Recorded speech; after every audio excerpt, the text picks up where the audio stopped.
lahat. Sa ngayon, nandito po tayo sa Microbial Isolation Building dito po sa Central Philippine University.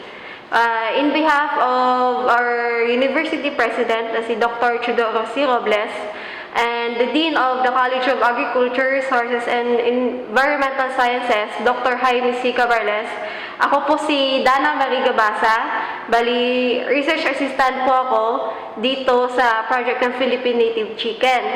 So, sa ngayon, mag-share po ako ng kaunting preparation namin kung paano po namin piniprepare yung phytobiotic product na binibigay namin sa native chicken.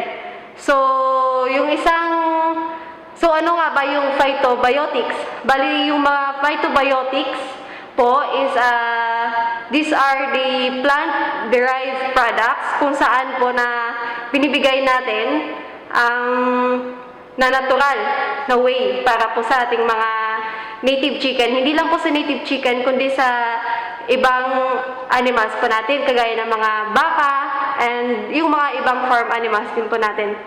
So, sa ngayon, sa nakita ninyo, I will share the scientific way on how to prepare po ng phytobiotics namin. So, nakita po ninyo yung mga materials. So, una-una, kakailangan nganin po natin is yung betel nut. So, ito po yung i-prepare natin. Yung betel nut juice extract na lang po yung igagawin natin. So, ano nga ba yung purpose ng betel nut? Yung ginagawa po namin is ginagamit namin ito at saka ina-apply sa manok for the worming purpose. So, pwede po ito pangpruga sa inyong mga manok. Hindi lang po sa manok, pati na rin po sa iba ninyong mga alagang hayop. So, ang gagawin natin, hindi po natin to i-apply kasi pure juice ito. So, hindi po natin to i-apply sa ating mga alagang hayop na puro. So, yung ginagawa namin dito, dinidilute namin to sa distilled water upang mapababa yung concentration niya, tsaka hindi mamamatay yung manok. Kasi one time, nag-try po kami na binigyan po yung sisiu ng kahit 0.1 ml lang. So, yung lumabas, namatay po yung sisiu namin. So, yun po. So, yung gagawin natin, bali, didilute po natin to sa may distilled water. So yung kakailanganin po natin is, ito po yung isa, is yung pure juice extract ng betel nut natin, and then, yung distilled water lang. So, yung sa nagtatanong kung ano pong concentration level na ihahalo yung betel nut sa distilled water, is yung ginagawa namin is 1:10. So, yung imimix po natin is in every 1 ml na betel nut pure juice extract, is dagdagan po natin ng 9 ml na distilled water. So, yun po yung gagawin natin ngayon. So, ngayon po, magmimix na po tayo ng betel nut juice, pure juice extract, at saka yung sa distilled water. Since na marami po yung manok na gagawin na applyan po natin, yung ginagawa namin is nagmimix na po kami ng marami-raming ang concentration nito. So, yung gagawin natin, mga hanggang 200 ml po. Yun po, magmimix na po tayo ng betel nut pure juice extract natin, tsaka yung distilled water. So, tatandaan po natin na meron po tayong ratio na 1:10, na meron pong 1 ml na pure juice betel nut extract, tsaka yung 9 ml po natin na distilled water. Pero sa ngayon, since marami-rami po yung manok na applyan po natin, gagawa po tayo ng 200 ml na solution.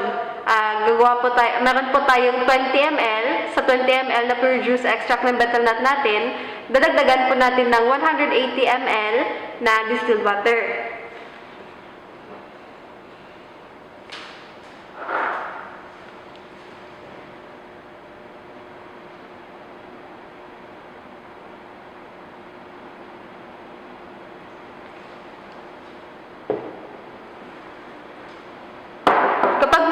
na po tayo ng 20 ml extract natin na betel nut, ilalagay po natin to sa bakanting container kung saan natin ihahalo yung ating distilled water tsaka pure juice extract ng betel nut.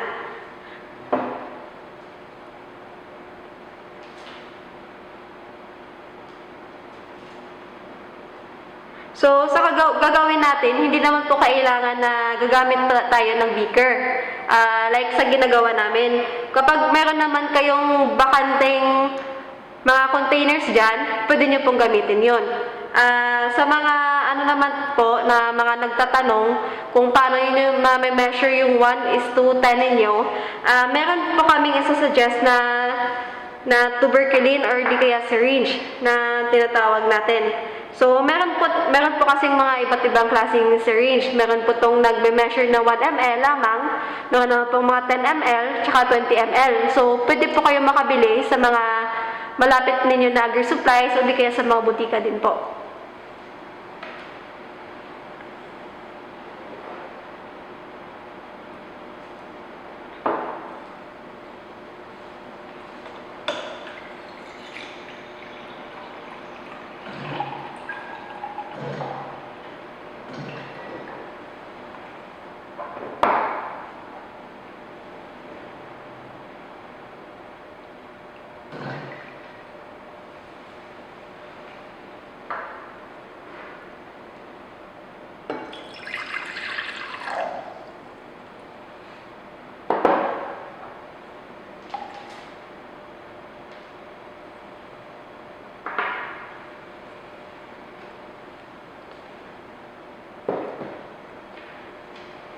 So, ito na po yung solution na mixture of distilled water and yung betel nut pure juice extract natin.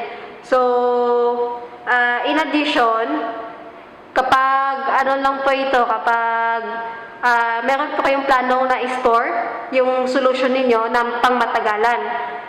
Meron po kami ditong gum arabica powder and citric acid na powder. Hinahalo naman po namin ito kasi yung purpose nito is yung preservative, aside po doon, emulsifier din po para mahalo po na mabuti yung ating liquid solution.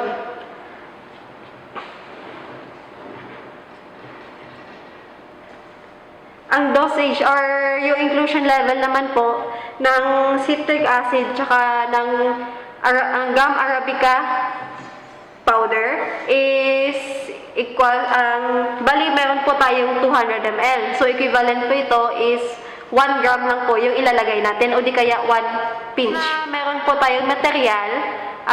Kasi kapag ano naman po, kapag sa inyo naman po na wala po kayong material na meron dito sa makikita ninyo, pwede naman po na mamaya isasabihin ko naman po kung ano naman pong pwede ninyong gawin. So, sa ngayon, meron po tayong analytical balance dito. Bali yung ano po ito, kagaya din po ito sa mga malalaking weighing scale o di kaya kiluhan kung sa local term pa. So, yung ano nito, yung i-measure nito is aabot po ito ng less than 1 gram. So, yung mga 0.1 grams, mga 0.2 grams, pwede po itong ma-read dito. So, dito po ako magme-measure ng ating citric acid tsaka ng ating gum arabica powder. So, kapag sa inyo naman po na wala po kayong ganitong materyales, yung 1 gram kasi, pwede naman po gawin or 1 pinch ng ating powder. Pwede na pong isang pinch lang po yung i-add po natin doon sa ating solusyon, gaya nito.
kompleto na po yung ating ingredients para po sa ating diluted na po na betel nut extract.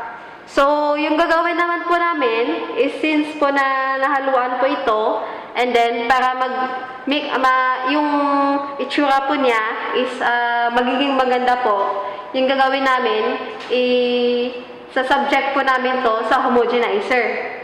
So, yung homogenizer naman po, doon po namin inilalagay para po magiging homogeneous o di kaya magiging pantay-pantay yung itsura nito at saka yung pagkahalo nito.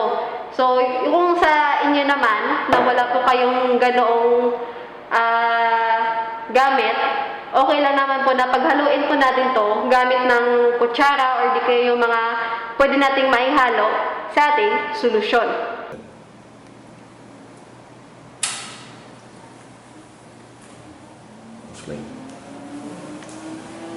So, magsiset na lang po tayo ng program natin bago po natin paandahin yung homogenizer natin. So, as nakaset na po yung mga program, gagawin na lang po natin, i-on na lang po natin yung ating homogenizer.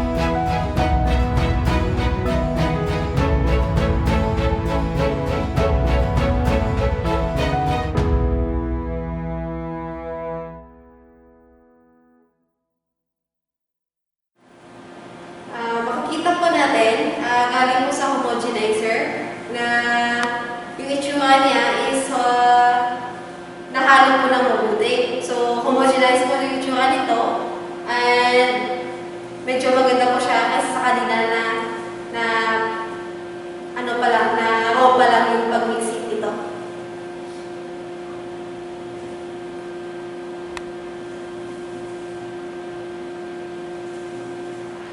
Bali, yung paglagay po natin sa homogenizer, it will take 15 minutes po hanggang matapos po yung homogeneous mixing nito.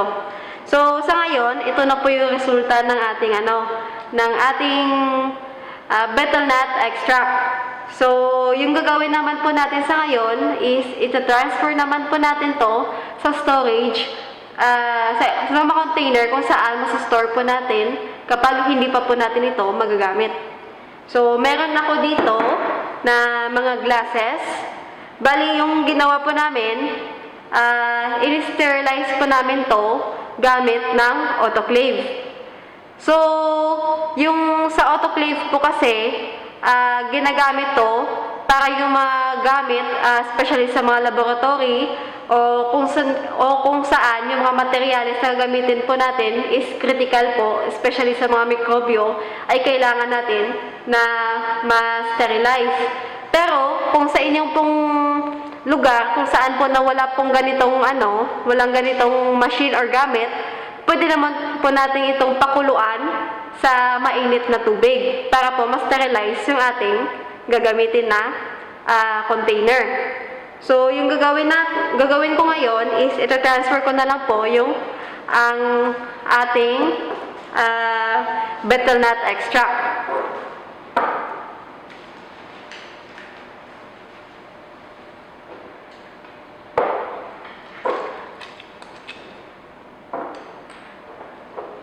So, meron po ako ditong funnel. So, kung sa inyo naman po, alam naman po na na kapag yung mga farmers is masyado resourceful eh. So, pwede po tayong gagamit ng kahit anong available resources na makita po natin sa ating paligid. So, pero yung sa akin, sa ngayon, gagamitan ko po ng funnel. At least, sa makikita ninyo, meron na po kayo idea kung papaano or ano po yung mga available resources na pwede naman po ninyo gamitin dyan sa lugar ninyo.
Ito na po yung finished product natin na na-store na po natin sa ating mga containers.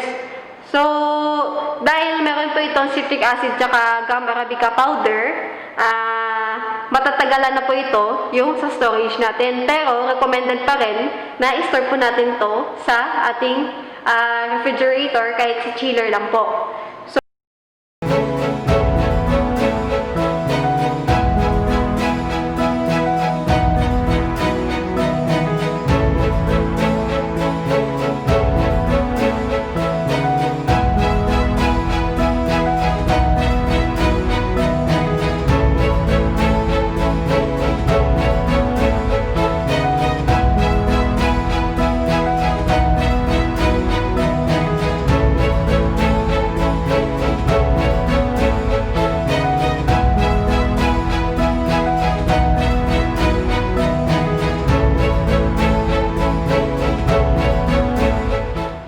Na-store na po natin yung ating finished product.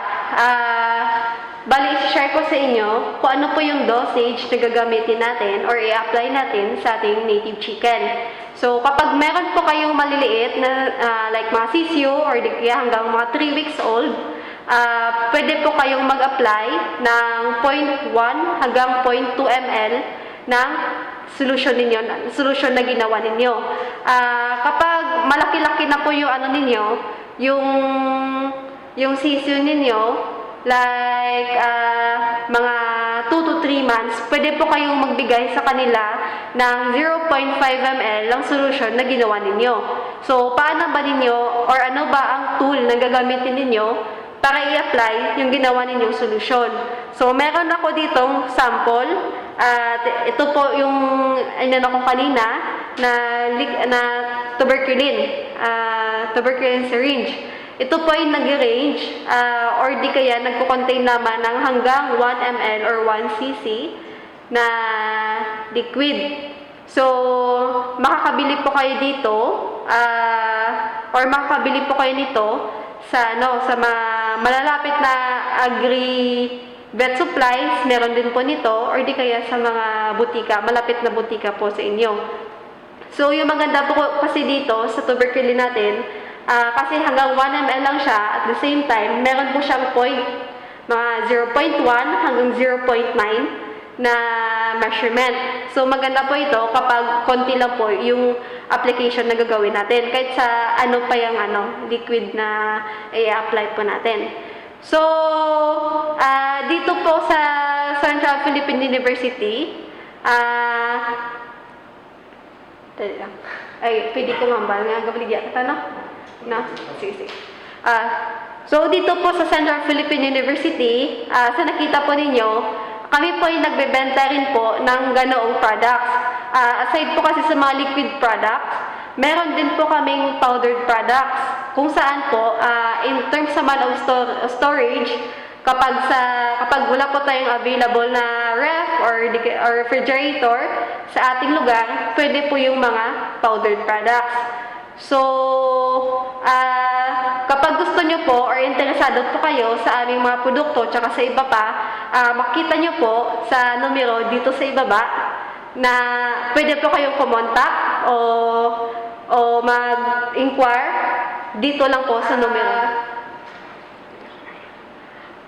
Bale, sa mga nanonood po, iniimbitahan ko po kayo ulit next week para po sa susunod naman po na sharing namin parte sa mga ginagawa po namin, especially sa phytobiotics, kung saan po na gusto nyo po na maging natural yung pagbibigay or ibibigay natin sa ating mga alagang hayop. So, continue to support us and also please like our page also and follow our page para po sa mga detalye or details na masishare namin is magpa-pop up po or masishare din po sa newsfeed ninyo. Sa University President po namin na si Dr. Chodoro C. Robles and our Dean of the College of Agriculture, Resources and Environmental Sciences dito po sa Central Philippine University, Haro, Iloilo City. Ako po ulit, si Dana Marie Igabasa. Bali, magkikita-kita po tayo ulit next week. So, see you again. Thank you po.